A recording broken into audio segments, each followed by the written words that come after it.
Today, is this all we're going to Wait. talk about today? Shh. And we're live, notwithstanding Kate's efforts to speak during the process of going live. It is Thursday, May 7th, 2020, 5 o'clock p.m. The Sun reports that the lockdown in Britain has been extended for 3 weeks with only minor tweaks to come after Boris Johnson orders maximum caution. It's kind of like the maximum pressure campaign on North Korea, except that it's on the coronavirus and it's maximum caution. In the United States, Michael Flynn is going to be a free man because the Justice Department under Bill Barr has come in and argued that there was no basis for a predicate for an interview with him. I don't know what that has for the what that has to do with coronavirus lockdown, except that we are not allowed to have fun anymore unless you are Michael Flynn, in which you are suddenly allowed to have fun. But in lieu of fun, we have Margaret Taylor, who is actually one of the most fun people around. And that kind of crept up on me because when I first met Margaret, I didn't actually realize that she was super fun. You look like such a fucking drag, Margaret. That's what he's saying. Yeah, I'm an understated kind of fun. Wow, yeah, Ben. There was a difference between like seeming really nice and smart and interesting, which was what I took from Margaret, and then knowing that she had it in her to write the "I'm responsible for vetting the State Department whip guy" story. Well, which, can I just say that, so I obviously, you know, Ben, I was on Capitol Hill for 5.5 years, and I'm not sure people realize this, but on Capitol Hill, humor among the staff and even with the members, like it is, it's like gallows humor. Like that is the type of humor that people do up on Capitol Hill. And when I came to Brookings and Lawfare, like I was still doing that humor. And I remember there were a few times where I would say something that up on the Hill would have like left people laughing. And I just got like blank stares from people at Brookings. And so I actually had to like deliberately adjust my sense of humor to kind of suit a new cultural environment. So that might have been it. I was kind of holding back, trying to figure out like, what is it that makes these people laugh? Because it's just very different from Capitol Hill, very different. But your sense of humor, Margaret, is super like it has this sort of pretense of being cautious. And it's like this, it's often very subtle, and it like takes me half a second to realize that something was funny. And it's a very specialized kind of humor. I'm going to take that as a compliment. Other important things you need to know about Margaret Taylor. She is a Brookings Fellow. She is the Lawfare congressional guru. All things Congress on Lawfare combined with a cool kind of foreign relations law lilt.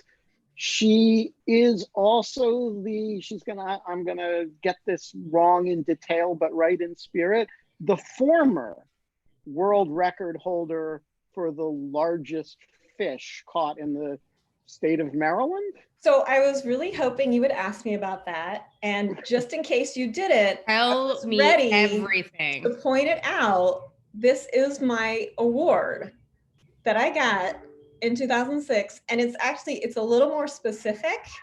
It's that I caught the largest sheep's head fish in Maryland in the Chesapeake Bay that had ever been caught at that time. So it was 13 pounds, which is very large for a bay sheep's head fish. The previous record was like 6.5 pounds or so. So you shattered it. Yeah, I shattered it. You just like stomped all over it. Exactly. I was so happy. So that was way back in 2006. I have since been overtaken though by by someone else. But so what is a sheep's head fish like? Does it have horns, and are there rams and ewes? What makes a fish a sheep's head fish? so if you look at a sheep's head fish, you would understand why they call it that, because it has this like almost, it's like a face almost like a mammal, you know, like a sheep. It looks like a sheep's face. And you guys, the teeth, it's got teeth in it that are like an old man's teeth. Like old human man's teeth. I think of old man as not having any teeth. Well, so like what is so this fish was so big because it was old, basically, and it has like I kid you not, we just couldn't believe it, because when we had it, you know, interesting. My parents, whatever, they had it not taxidermy, but it's a modern form of that called marine art. But anyway, we got the teeth, the actual teeth, and it looks like human teeth. It's insane. It was insane. I have to show this picture because this is like, you really yeah. That's crazy. Whoa. That is totally nuts. And so the sheep part, like the eyes are really wide apart. And so if you kind of look at it, it looks like a sheep. So anyway. And so here's the key question.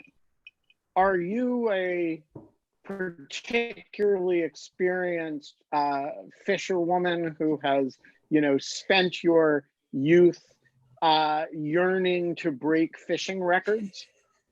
So as much as I would love to say yes to that question, because I grew up on the Eastern Shore of Maryland, surrounded by water, on boats all the time, you know, sailboats. I'm thinking of you like in the library at Columbia Law School thinking, it's the weekend is coming up and I can drive out and go sheep's head fishing catch and something maybe have a crack at that record. No, I mean, it was a total lark. You know, we were out with this pretty experienced captain. I was with my family, and I happened to catch it. And the captain of the ship, the boat, you know, we realized like it was a record, it was like a big thing. You have to take it to like a certified place to get it weighed so that it's official. You know, it's all very formal. The captain said, you know, I have guys that come out with me, they've come out with me for 25 years, 3 times a summer, and they never approach anything like this. I don't know how to describe this, but I can't stop looking at Google images of these fish teeth. I know, they're insane. Look at this one, guys. Look at this one. I know. See what I'm talking about? Whoa. Look at that. Yeah. Yeah. Okay, sorry, I'll stop now. But that, like, whoa, that's crazy. I'm so into it. This all brings us to Michael Flynn. I'm he not has sure teeth. why, but he has teeth. Yeah, who also has teeth. And is also slimy and kind of looks like something that may have been pulled out of the bay recently. All right. How far are you willing to go on this, Margaret? What do you mean? Like, about the dismissal? How ugly or whatever, do you think the it emotions? was? Yeah, the Justice Department comes into court today, asks for a dismissal of a case in which there is a negotiated agreement. They come in with a particularly tendentious historical account of what happened. And as I read the standard, their contention is that if a senior government official with a TSSCI clearance who has been subject to a counterintelligence investigation has a contact with a senior foreign government official and then lies about it to the Vice President of the United States, that is not a predicate for an interview with him. Have you read the brief, and do you think that's do you think that's not what they're saying? No, I think it is. I mean, I'm shocked by it. How's that? I'm shocked by it. I mean, I don't work necessarily in this area, so in some ways, like probably someone else should have been on an in lieu of fun this evening. But no, I was shocked by it. I mean, I'm sure it's happened before, but I've just never heard of a case where the Department of Justice would make a motion to withdraw after the person has pled guilty. I know it has happened before. It's got to be rare. And the idea, particularly in the absence of stating that there was a constitutional violation, right, or stating that there was illegal conduct on right. the It was part like of the government. upon further review of additional facts or something like that, which is They like, I didn't say don't. there was Brady material withheld. They didn't say, there was. They did not state that there was a constitutional deprivation of any sort. Yeah, and it was a plea. Yeah. Yeah. So I think it's really shocking. And, you know, again, I'm not as familiar as very experienced litigators would be, but it's news to me that, like, in order to prosecute lying to the FBI, you have to have they have to have brought an investigation. Like, that's how I read it. They had to have brought an investigation, and only in that context is lying to the FBI like a problem, which doesn't, like, intuitively just doesn't seem like the way the world works. Because if people are out and you're being interviewed by an FBI agent, like, you just don't lie to them. And if you lie to them, you're going to get prosecuted. Like, that's how I think of that problem. Again, if you lie about what your favorite color is, that's one thing. But if you lie about a set of facts that seem to me to be like very material to this question of, was Flynn sort of working with the Russians or in league with the Russians? That was like the question that they were sort of looking at. So I'm shocked by it. And saddened by what it says about where sort of the politicization of the Department of Justice. So I have a crim pro question for you both, and for anybody else in the audience who may know the answer. So imagine that Judge Emmett Sullivan grants this motion and dismisses this case with prejudice, which is to say the 1001 case to which Michael Flynn pled guilty. Is the Justice Department still bound, say, when Sally Yates, who will not feel represented by this brief in its account of her concerns, when she's Attorney General in 9 months, if she is she still bound by the plea agreement? The plea agreement, which of course Flynn has asked the judge to abrogate, to withdraw his plea. And therefore, could the Justice Department turn around and prosecute Flynn for everything they declined as part of this plea agreement? All the Farah stuff, the kidnapping plot with the Turkish cleric, I mean, all the stuff, his son, right? Or does the dismissal of this case in the absence of granting the separate motion to get rid of the plea agreement, leave the plea agreement in place? The Justice Department is not only barred from refiling this case, but is barred from refiling anything that the plea agreement covers. Kate? I mean, I'm not sure I quite understand the question. Are you asking like whether or not like Yates, like in 9 months, can go back on the plea agreement with? Yeah, because the plea agreement. But the plea agreement isn't like personal. It's the plea agreement is an agreement that's honored by the office of the Attorney General. Right, but the point is that Flynn has moved to abandon the plea agreement. And so my question is, Judge Sullivan has now on his desk a motion from Flynn to withdraw from the plea agreement and a motion from the Justice Department to dismiss this case. Let's say he grants both. Flynn withdraws from the plea agreement, and the Justice Department gets its motion to drop this case. It can't refile this case because this case is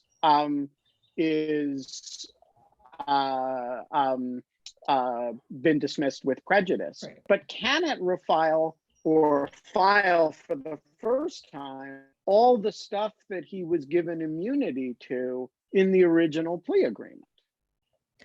So the question is, what is the scope of that with prejudice, right? Yeah, I think that I would, think and so so. I'm still like trying to quite. Would it also matter what, like, which was filed first in some capacity, like which the judge granted first, or if it, I don't get what I'm saying? Yeah. Maybe not. I mean, I think Someone as a said we practice- need Preet. I think that I was like, Well, yeah. we need somebody who's done what Ken White would do, actually. I could text him. Yeah, let's text him. Tell him we have a serious crim pro question for him on the Flynn matter. All right, Margaret, let's talk Congress. Well, actually, before we move on, can I just tell you, I actually did work in criminal law a long time ago. I worked up in SDNY in the securities fraud unit. Yeah, this was 1998. Wow. And I was a paralegal. And I used to put together like giant spreadsheets of like these guys who would put up like a chop shop and call grandmothers out in Iowa and get them to fraudulently hand over their retirements in exchange for fraudulent sort of stock certificates and stuff. So that was 1998. Awesome. Was and it was. Did you chant actually... lock them up? Lock them up. So the great thing about working there and working on securities fraud matters is there's no like moral. There's no moral issues with it, right? Like I would have felt worse about working on prosecutions of like, that 19-year-old kid in the Bronx who like is selling weed on the corner or something. Like I would have had more sort of moral questions about that. Securities fraud people. Oh man, it was so satisfying. Like so the worst. It's just so satisfying to just help the very competent prosecutors put those guys behind jail. In jail. Right, and they're not going to be like over sentenced. And so like under sentenced. The 18 months that they get, of which they serve 16, is like you're never worried that you're going to do injustice. Right. And these guys that they went after, and they were all guys, so I'm not being like literally all of them that we prosecuted were men. Why don't women engage in securities fraud? And is that a feminist problem for you, Margaret? I don't know. I mean, it is the kind of thing you can work from home. You don't have to like go to a bank with a gun, which is like kind of a hassle. It is a work from home kind of a fraud thing. I don't know. But yeah, like I remember this one case, the whole Michael Flynn and FBI got me thinking about it. There was this one case where all the defendants in this one case, and there were probably like 5 or 6 defendants, they all weighed like at least 300 pounds, each of them. And I remember the FBI agent who worked on the case just coming in one day and being like, you guys, pound for pound, this is the biggest securities fraud case that the SDNY has ever prosecuted. It's pretty good. Excellent. The FBI agents were hilarious up there. Sadly, Popat cannot come on the show, but alas, in the future. Well, let me think about that. Can I ask a question? Because like, it's been a while since I've steeped myself in like, honestly, I don't know that much about everything that's happening today or the background to it or anything. But I think you know that when I was a TPM, I covered in 2007 to 2008 the end of the Attorney General firing scandal and Alberto Gonzalez and some of the stuff that was happening there. And I just remember, and I'm not always to be the person who like kind of draws our minds back to like the George W. Bush era, but like, you said before, like this massive politicization of like with Flynn and stuff. Like, is it like that? Like, how many times have we said that? Like, I feel like there have been great, this has been happening pretty consistently across administrations at various points. So first of all, am I just being naive, or? I think you're being a little naive. So number one, the U.S. attorney firing scandal was bad. And it was bad. It was something that had not happened in the first term of the Bush administration. It had not happened in the Clinton administration. It had not happened in the Bush administration. It had not happened in the Reagan administration. And so we had a pretty seriously understood set of practices that the second term Bush administration violated. And they violated it. By the way, I don't think the president had anything to do with it or knew about it, or I think it was, something that went on at the Gonzales level and below. And, it's actually among George W. Bush's faults. I actually don't think he's, except in a sort of command responsibility sense. But look, that was a bad episode, and it was one that the administration sort of ultimately acknowledged it had erred in, and that the Obama administration did not repeat. And so I think, you can say that was a bad episode, and it is on a different order of magnitude from what we're talking about in these episodes. So that was, let's get rid of the U.S. attorneys who in general aren't being aggressive enough about the death penalty, right? Or who aren't loyal enough. This is, let's throw a case, right? Let's protect the U.S. government's equities in the Roger Stone matter, in the Michael Flynn matter. Let's, mischaracterize the state of evidence in a variety of matters. Let's launch investigations that don't have merit. That's a very different level of politicization than let's make sure we have our people, good Democrats, good Republicans, in the positions in the first place. And I do think it's qualitatively different. And I do think the things that Barr is doing right now would have been unheard of in prior administrations. And that's not to say there aren't isolated cases in every administration that people scratch their heads and say, hey, I wonder what the role of politics may have been in this. Often they're in the cases that don't get prosecuted. But I am unaware of a case, at least a high profile case, where the government, but until today, where the government walked into court in the face of a negotiated plea with somebody who had not merely competent counsel, he had Covington and Burling, right?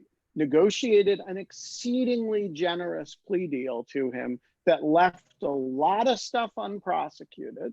And they said, in the absence of the ability to say that it had been constitutionally defective or that the government had engaged in misconduct, they have not said that they said, yeah, we don't think the statements, if he lied, were material.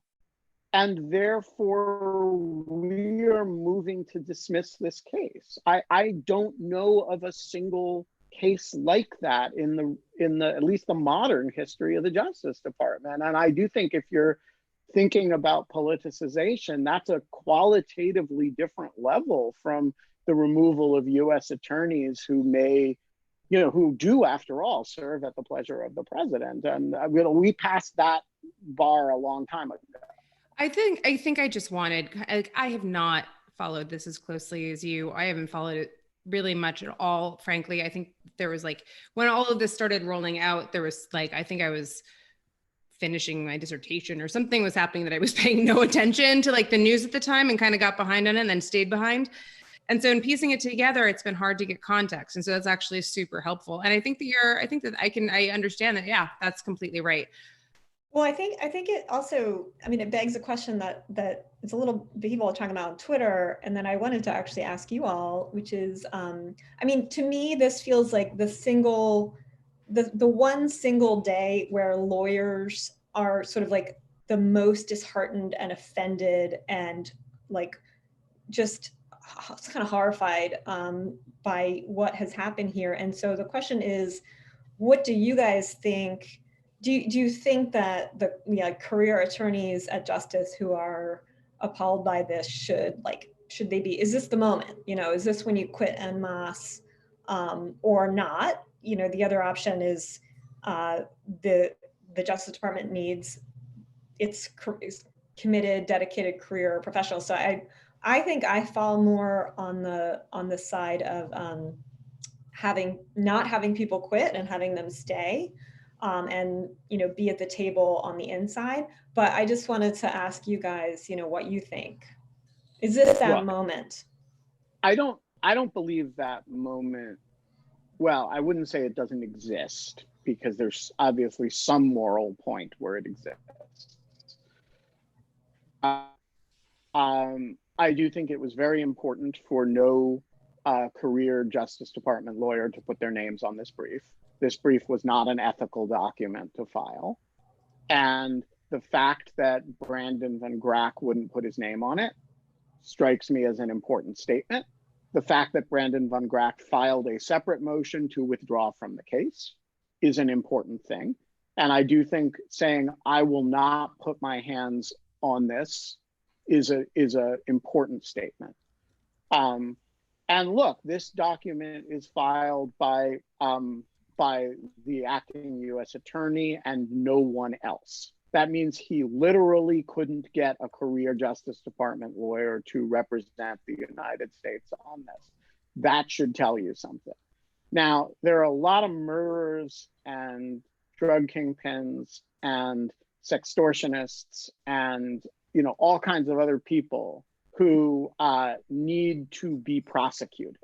And I don't want the entire U.S. Attorney's Office to be resigning en masse. There's actually good public safety reasons why we need good AUSAs doing the good AUSA thing. And I think we all do have to compartmentalize in our own minds, like what are the parts of the Trump administration that are, the parts that are just the government being the government, right? What are the functions, and what are the functions that are corrupt and bad and need to be repudiated? And I think the way the career levels of the Justice Department have handled this is elegant, frankly. No one will put their hands on this.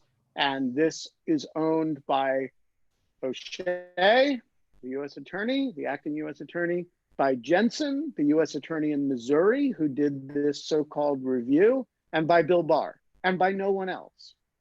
And I think that's actually the right way to handle it. And to every AUSA, and by the way, I think mostly the career folks have done a pretty good job at least on the line prosecutorial level. When the Andy McCabe prosecution came up, mysteriously, a bunch of AUSAs went into private practice. They didn't resign in protest. They just found that working at private law firms suddenly looked attractive. And everybody knew what it meant. And the key ones didn't sign the key documents and removed themselves from the case. And I think that's probably there's enough that's still the US government about the US government that I think if you're an AUSA working on, prosecuting a really bad guy, you should work on that case. It doesn't, the fact that Donald Trump is president and Bill Barr is AG doesn't mean that the guy you're prosecuting is innocent. I don't know, that's the way I see it. and I still would advise somebody, you know, who has the opportunity to go in and serve under the right circumstances to do it. And I periodically get asked that question and periodically give that same advice. And, you know, I don't want to see a mass walkout. I do want to see people not corrupt themselves. And I do think there are individuals, including career officials, who have corrupted themselves. And you know, I think the process, if we ever come out of this, of deciding who that category includes is going to be very ugly and very painful and difficult for the Justice Department. And it's something, by the way, that the Biden folks need to be thinking about as they think about a transition. It's different from other agencies. It's different from DOD. It's different because DOD just doesn't have a Bill Barr, right? And it doesn't have a Jeff Sessions and a Rod Rosenstein. There's this continuous pressure that the president has put on the Justice Department that is different from other agencies. And, you know, how people have interacted with those agencies with that pressure is going to be a very painful set of questions for the department when the reckoning happens, if it ever does. But Margaret, we're here to talk about Congress. Okay.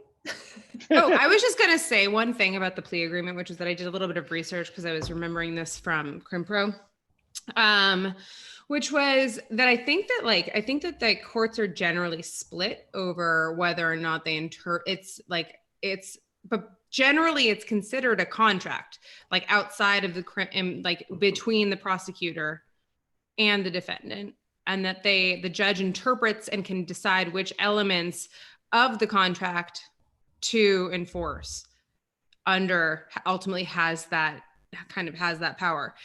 Similarly, though, it doesn't seem like if it's withdrawn that they have, like, just like a contract, you can't kind of order specific performance of a contract because it would kind of go against basic notions of liberty and force people to perform on certain types of things. I don't know if I'm completely wrong with that, but that would like kind of follow for me.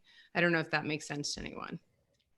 But yeah, I don't know. You're saying like the judge isn't gonna force, like there's no way to force justice to prosecute. Yeah. Right. Yeah. That's I was just looking, I was just like dotting I was just kind of going back through it. It's just not my area at all. So I just kind of was like curious to find the answer. I haven't looked at the case law on this, but I suppose Judge Sullivan could say, dude, you entered a plea, you've provided no basis to withdraw it. I'm proceeding to sentencing. The sentencing is fully briefed. I'm proceeding to sentencing. I've never heard of a judge doing that in a context in which the government wants to dismiss the case. I suppose the reason he's very angry and he's furious at Flynn's lawyers, and he'll be furious at the government for this. The question to me is whether, you know, maybe you do that and you force the DC Circuit to reverse you. But most judges don't like go out of their way to be reversed. He's one of my favorite. He's had a number of high profile cases. I mean, he's been around for forever, but like, he's a great judge. This is kind of, I can imagine him being pissed. Oh, he will be pissed. I mean, he's been pissed for the last 2 years about this. And yes. he did in December issue a 90-page opinion blasting nearly every one of the arguments that Flynn was making that the government has now adopted. And that opinion is thoughtful and careful. And I would be a little bit careful if I were the government about filing a brief articulating this history in light of that. But that's just me. All right, Kevin R., you have a question, and then we're going to turn to important congressional questions. Sure. So I've got the question I had in the Q&A, but I also wanted to just back up what Ben was saying on the civil servants. I personally have a letter of resignation already in my desk drawer, and I need to make a new copy for home because I'm not near my desk anymore. For as soon as, if anything comes down to me that has a political aspect, it's, I'm handing it to my manager. And so I Can think I that ask there's what department you work in? IRS. And there are hints that I'm seeing in other parts of the country that there may be things going on, but nothing that has come to me. Nothing that I've been close enough to feel that I need to hand that letter over, but it's ready because, yeah, I've dealt with enough high-profile things that it could happen. But and so I suspect that's probably true in other investigative agencies as well. So like DOJ. I think a lot of people, are in feel very similarly. It's something you hear all the time. And you have a lot of people who are in the other agencies that are a little bit more in the crosshairs. I mean, it's interesting. IRS was in the crosshairs in the Obama administration, although, in this weird other way, right? Which is that people, because people believed it had been corrupted, it was subject to very political investigations. But, like when you have an agency that is a little bit more in the crosshairs, I think there are people who are sitting around like asking the question Margaret was asking, like, is today the day? And, I think people err on the side of caution, not because they're craven and not because but because they're actually doing good work, right? And like you believe in the cases that you're working on, and Bill Barr's not preventing you from doing the important bank robbery cases that you're working. So today's not the day, even though it's appalling, right? When I was at the State Department, I was a lawyer at the State Department for 10 years, and just to like sort of stock advice that kind of circulated around the office on that question was, have your resignation letter ready and keep it somewhere, and think about beforehand the types of things that you will resign over. Like think about it specifically, write it down. And so it was more sort of like know for yourself what your own moral line was. And then, then you'll know, right? You don't have to wonder from day to day if bad things are happening, what you're going to do. It's like if those things happen that you're like, you know what, this was one of those things I said I would resign over, and so this is the day. So it's more like a personal decision as opposed to like communicating a moral inflection point for the country or something like that. All right. Sorry, go ahead. Yeah, so the question I had in Q&A was back to one of the questions that Ben opened the conversation with, which is, in a future Justice Department where they're looking at this Flynn situation and saying, well, we can't prosecute him for the things that we withdrew from. What else can we look at him or people around him for? And the question I had was, can DOJ use things that are in that plea agreement? Or was, under Barr's interpretation, the plea agreement tainted so that anything that's derived from it is also going to be tainted? So this is the question, or closely related to the question that I was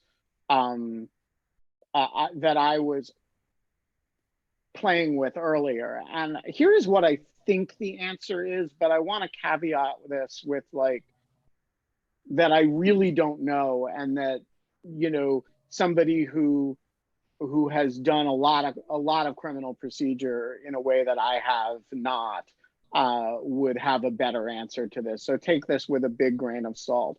I believe the answer will be something like this. Number one, the dismissal that the government has asked covers only this 1001 case. Number two, whether the government continues to be bound by the plea agreement is actually governed by a different question, which is whether Judge Sullivan grants Flynn's motion to withdraw his plea. If he doesn't grant that, then I think the government remains bound by the plea agreement and can't prosecute for any of the stuff that is covered in the immunity section of the plea agreement, the non-pros section of the plea agreement. But if Sullivan does grant that motion to withdraw the guilty plea, then that plea agreement is dead. And then Flynn, and actually Flynn's son, who is in a weird, ambiguous way covered by the plea agreement, is actually vulnerable to a much more serious set of charges. And honestly, I'm not sure, just as I'm not sure why the Justice Department under a future Biden administration, the statutes of limitations will have run if Biden doesn't win. So this is only an issue if Biden defeats Trump. But just as I'm not sure why a future Justice Department might not revisit Bill Barr's views of the obstruction questions in volume 2 of the Mueller report, I am also not sure why they would consider themselves bound by a plea agreement that Flynn had vacated, Flynn had abrogated in withdrawing the plea, and the Justice Department itself had done violence to the department's own equities. And so I think that's the answer, but I'm really not sure. Margaret and Kate, do you have thoughts on this? No, that seems, I think that that seems reasonable to me. Actually, I'm going to read a question that someone texted me but I thought was actually kind of interesting. And if Kevin R. wants to come back and weigh in on this from an IRS perspective, that would also be interesting. But the person muses that maybe what will really happen in the end is that only the truly honorable people will remain in civil service. And I kind of wonder what people think of that, if that's hopelessly idealistic or optimistic, or if those are the people who are going to end up waiting out the storm, or the ones who are just the true dyed-in-the-wool believers that stick around and keep working in civil service. What do you think, Margaret? I don't know. I think people, make the decision to stay in a job for all sorts of different reasons. Some people maybe just a couple of years away from retirement and, their pension. Others, you look around in this job market, it's not exactly, a favorable employment situation. So I don't know. Not everyone can quit on principle. People have families to feed and everything. So I think that's a little too much of a purist kind of a way to see it, because there's just all sorts of reasons that people stay or go. My Margaret and my colleague and past fun guest Quinta Jurecic likes to quote Machiavelli's line that the prince, the effective prince, has to love his city more than he loves his soul. Can you say that one more time? You kind of flipped out there. Sorry, that the prince has to love his city more than he loves his soul. And I think I think about that line often in the current climate, which again brings me to Congress, people with no souls. Margaret, why can't Congress get this remote thing done? Well, we have a Lieu of fun every day. It's remote, it's public. Congress does a lot of business in public. It's remote. Yeah. What can we post on in Lieu of fun? Have community, why is it a tough issue? Remote voting, you get Representative Taylor, yay or nay? Yay. Why is this hard? I have spent some time thinking about this, and I think where I'm landing is there's a lot of older people in Congress who are very uncomfortable with departing from tradition because they don't know what that what that holds, and it makes them nervous. And they're not familiar with how to use the technology. And But so what about dying? it makes them uncomfortable. What about what? I dying. I am uncomfortable with dying. And I'm not as old as most of them. Do you want to die remotely, Ben? Is that what you're proposing? No, I want to not die. They're going to do on this on the Congress floor, and you're going to sign. You'd be like, "Here, ready to die." No, that's the point. I don't want to be there to say, like, yes, Senator Burr, please breathe on me, so that like all the virus that's been collecting in your coronavirus beard can be sprayed out at me.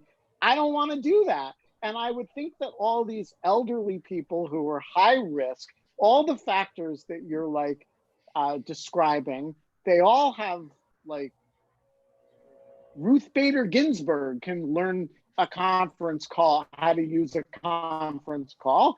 It's not that hard. And so why are these people being so difficult about it? And why is it breaking down by party? Why is it that old Democrats are okay with remote stuff, but like Kevin McCarthy is like, no, this is unconstitutional? Well, I don't know. I'm not sure. It's a little bit more mixed. It looked for a while like it was breaking party lines, but I have to say, like, Rob Portman in the Senate, who's a Republican from Ohio, he's did an op-ed. He did a whole like roundtable that was virtual to show it could be done, to get like the members of his subcommittee comfortable with it. He's been kind of out there on this on a bipartisan way. So there are some people out there, at least with respect to hearings, where there could be some consensus. For whatever reason, though, on the voting piece, it's like people just don't. McConnell's not open to it. Pelosi, I think, is open to it, but uncomfortable with it. And I just, I do think there is an opportunity, for example, in the House for, House Republicans to be like, oh, well, House Democrats should just stop being wimpy and come back and do their jobs. And that's like a pretty good, hard-hitting political message for them, particularly when the outside politics on the question is this sort of, it seems like there's a certain percentage of the population who's like, advocating to reopen. And so that message is like, well, if those people can all, essential workers can go, Congress is essential, we can show up to work. It shows like some solidarity with the people who want to like, physically show up to work, have a reopening, get things back to normal. So it definitely hews in that vein politically. But I do think McCarthy seems a little bit open to a few things maybe, but it's hard to know if it will actually materialize into anything. So it's a little bit of politics, a little bit of tradition, a little bit of sort of like, can't we just kind of muddle through, which is like the thing that Congress does, right? Like, let's just muddle through this thing. Yeah, but let me argue the other side of this for a moment, partly to be contrary and partly because I actually believe it from the bottom of my heart. This is a fucking no-brainer. You and I wrote this piece right at the beginning of the COVID crisis, which is why is Nancy Pelosi still giving tours of the Capitol, right? That was Louis Gohmert, but yeah, Nancy Pelosi didn't giving tours. Done, yeah. Nancy Pelosi was still allowing the Capitol to be open, allowing the, and there does seem to be a quality of it that is, their vision of leadership is a vision of the leadership is the macho vision of modeling lack of fear rather than the vision of leadership that is modeling the behavior that will actually save lives. Yeah, no, I agree. Congress is like the easiest institution in the world to do remotely. Well, and There is plus, literally nothing that it does that can't be done remotely. it's true. And, you know, I just did a piece with Scott Anderson where we point out, like, the executive branch is doing a lot of remote stuff. There's a lot of people who are working remotely. The Article 3 branch of government, you know, the Supreme Court is doing telephonic arguments. Courts are adjusting. And they're old too. Yeah. So I, you know, I don't know. I mean, I do think, like, when we were writing that piece, which feels like eons ago, Nancy Pelosi did say something along the lines of, like, no, we can't leave because we're the captains of the ship. We have to be the last ones to leave, or something like that. And so it was this sort of, you know, this is the way we model leadership. I do think that Nancy Pelosi has been persuaded a bit by her members who are very nervous about it, and they don't want to be disease vectors. So I think she has moved a little bit, a fair amount actually. But I don't know. I don't know how it ends. I think that House Republicans and people like Mitch McConnell are just hoping to kind of, like, muddle through, get to a sort of open place. I mean, we watched the various hearings, including the John Ratcliffe nomination hearing, and, you know, they kind of moved in heats, 30-minute, you know, groups of senators who had 30-minute block, and then they would all leave, and then another group of senators would come in. So I think it was terrible. It would have been much better on Zoom, by the way. I guess so. I don't know. I guess we'll never know. It was no, because like on Zoom, mellow. You and I can have this conversation, and then Kate can interrupt, like she's going to do right now, and we can go, and Kate will interrupt whenever she wants. There we go, right? Like just like that. And you know, the problem is you can't interrupt if you're Kamala Harris and you're not in the room. There's just like a very, not to make everything always about online speech, but the fact that this is like basically you are taking, like, Ben, even when we have a group of like 6 or 7 people on Zoom, it is completely unadministrable, I think. Or like we did it yesterday, like when we had all of our guests who could all speak the same thing. They're all friends and know each other and can pick up on each other's signals and like are happy, or like know who's going to have something to say about one thing and who's going to. But they're all texting each other in the background. Yeah, we're all like, but that's actually like the texting. Like, there's all of this stuff that, like, I was thinking about today about the affordances, how of like as we've transitioned to this 95% platform economy of like speech, like this is how we talk now, this way. What's lost and kind of what's gained. And like, I think that one of the interesting things is that, like, you know, it's really nice to be able to see your face. It's actually really good, but there's still so many, like, Ben, you've glitched out like 3 times today for some reason. You normally don't. That's actually not a technical problem. I've been glitching. You're glitching. Yeah. Can we get I think it's the sun on his face. I know. But I think that there's kind of like, you never, oh my God, Ben. You can't, like, I just kind of think that there's something, I kind of get the Congress thing. There is something about being in Congress. That said, I am such a legal realist / skeptic of like Congress. And every time that I've testified in Congress or at the DOJ or wherever, I just feel like it is such a giant, like, I don't know. Cluster? No, that would be like I think I was gonna say like just like fake puppet show, like kangaroo court. Like, although I had a totally real moment once. Some people have had nice experiences testifying. No, it wasn't a nice experience, but it was real.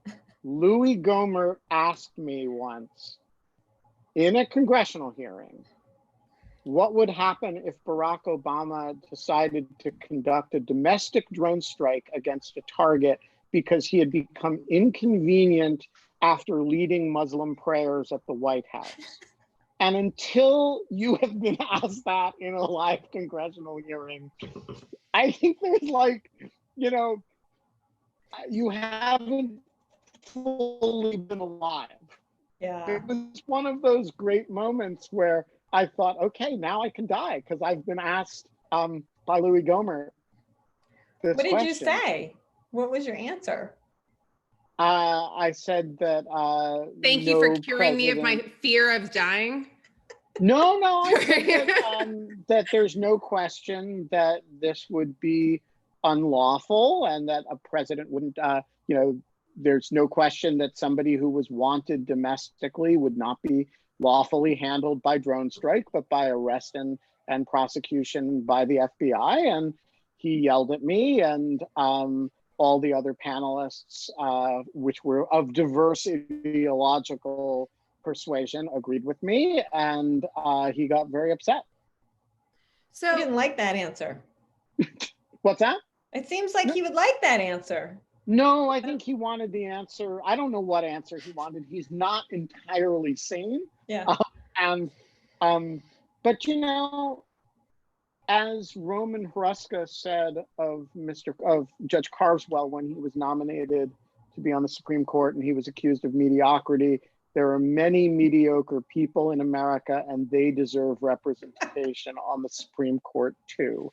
And that's kind of the way I feel about Louis Gohmert. There are many representative democracy, crazed nutcases in the United States, and they need representation in the House of Representatives.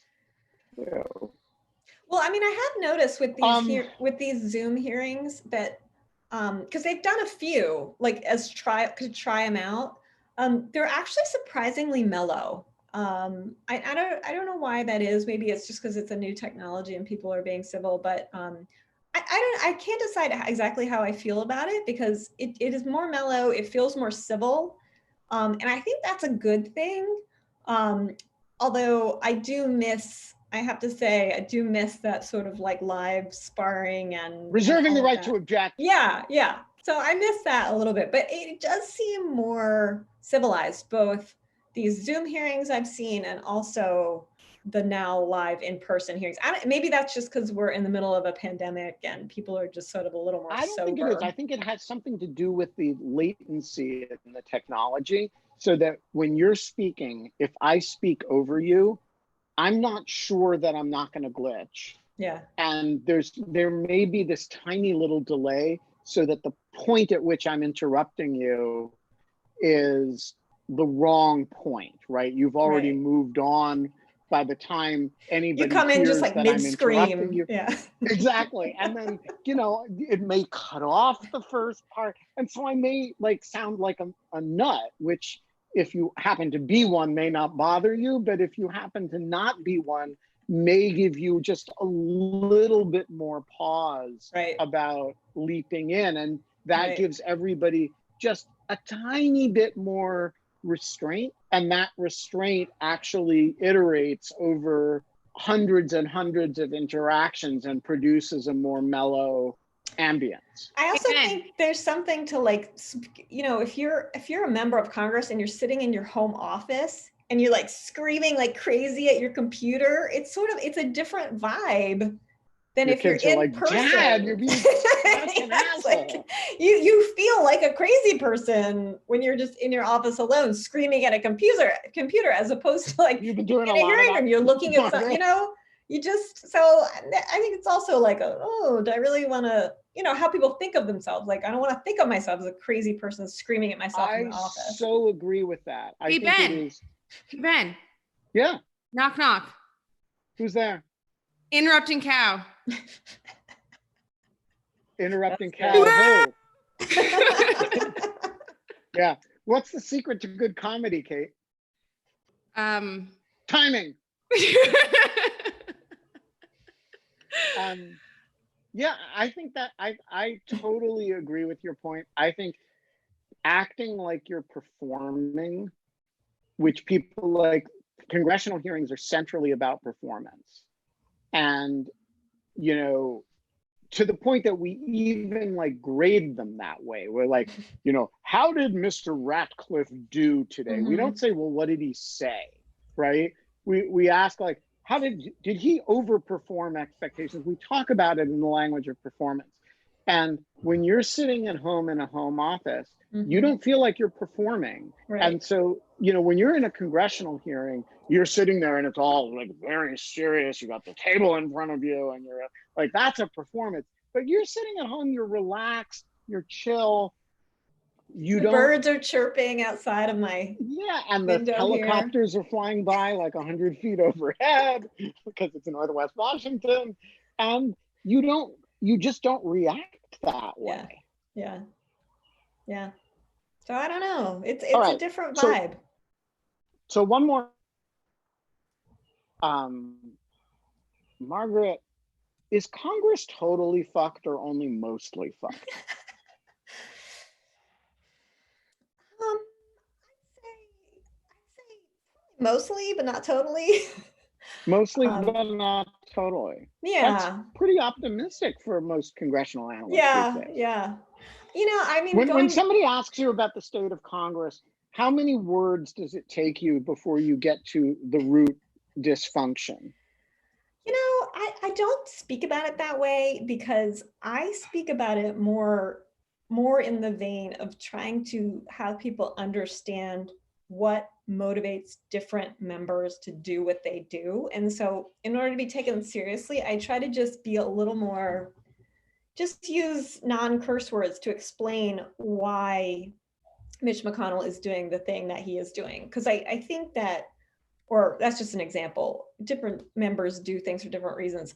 I think that Americans have this this notion that, like, you know, people are doing things based on principle and high-minded notions, and there are some people who are like that. They tend to be new members.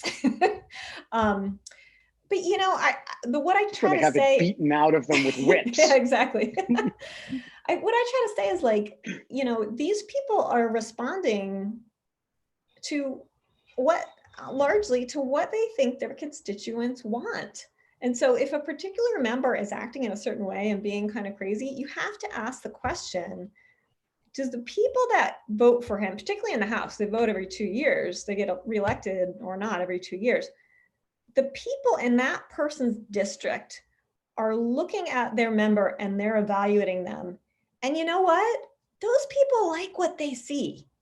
And so you have to think about it in terms of, you know, the people who are voting for this person. And, you know, that person gets reelected over and over and over. You know, Louis Gohmert's been in the House for a long time. And so I think as an American, it's useful to think about it that way because we have to understand our fellow Americans are a great diverse group of people who don't see things necessarily the way I see them or the way we see them. And so it's not enough, I think, to just say, like, they're all just crazy and corrupt and dysfunctional. You have to ask the question of, you know, why is this person who I think is crazy and dysfunctional and corrupt getting reelected every 2 years over and over and over and over?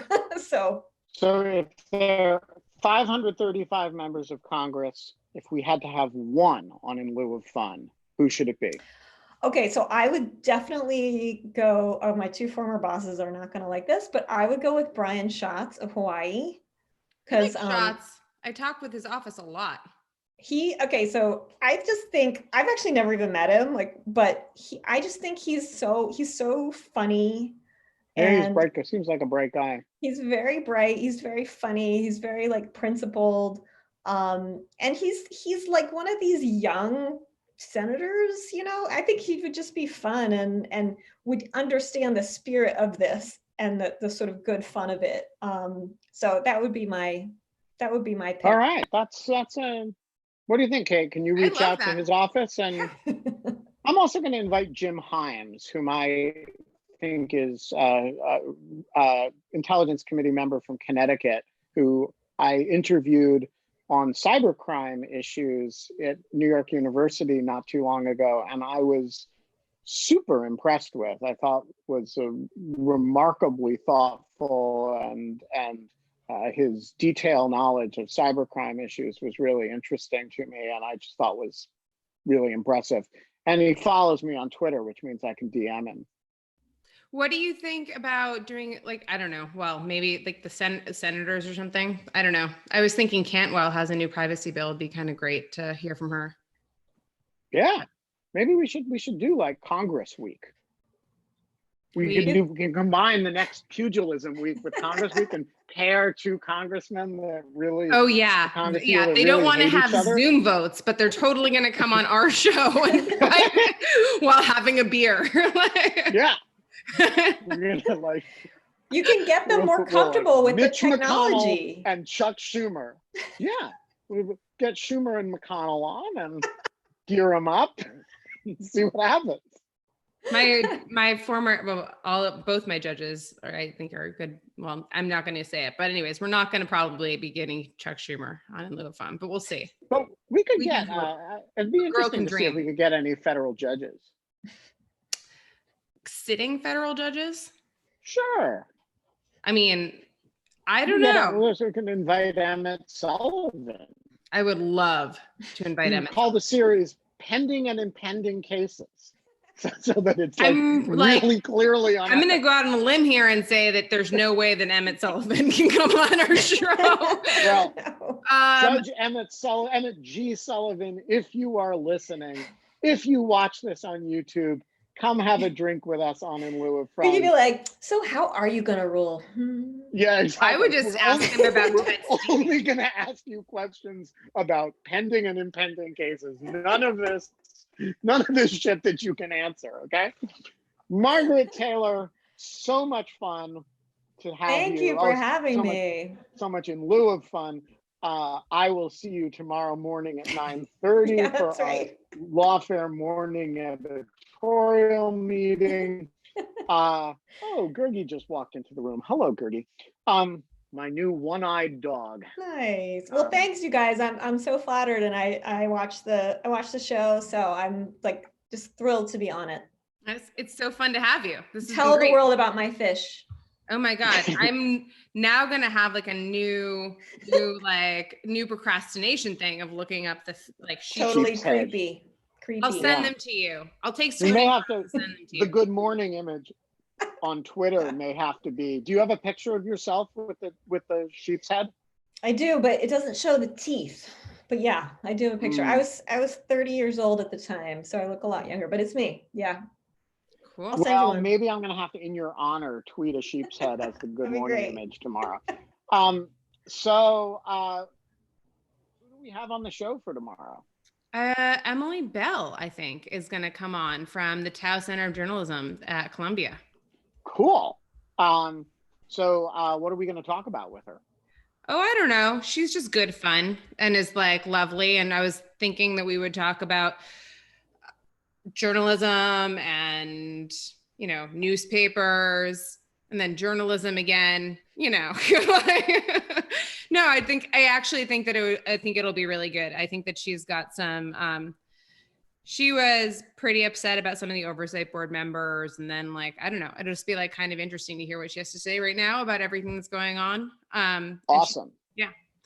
Gergie, hi. Yeah, Ben, you look less angry with your dog. You're being able to pet it's like an emotional support dog. Yeah, and he's got his cone off. Yeah, and he looks great, Ben. He looks he's all placid and happy. I mean, he was half shaved and half not shaved, half fluffy until the other day when Tammy clipped him on the side that he was. So now he's a little bit more even than he was before the surgery. He's doing good. And he's, as always, very cuddly. Oh. All right. We are a little bit over. Thank you, Margaret, again. Thanks for having me. This was super fun. Oh, do we have a Murder Hornet video as a sign-off? Yeah, we sure do. To put aside my dozens and dozens of sheephead fish pictures. That's a little embarrassing. Let's see. You think I'm joking? I actually have 17 open in different tabs. No, I believe it. Yeah. I was like, that one's bad. Oh, that one's worse. All right. Here we go. You ready for it? Oh yeah. Oh, Oh, Praying mantis v murder hornet. Yeah, wait, that's. I was not expecting the praying mantis to win.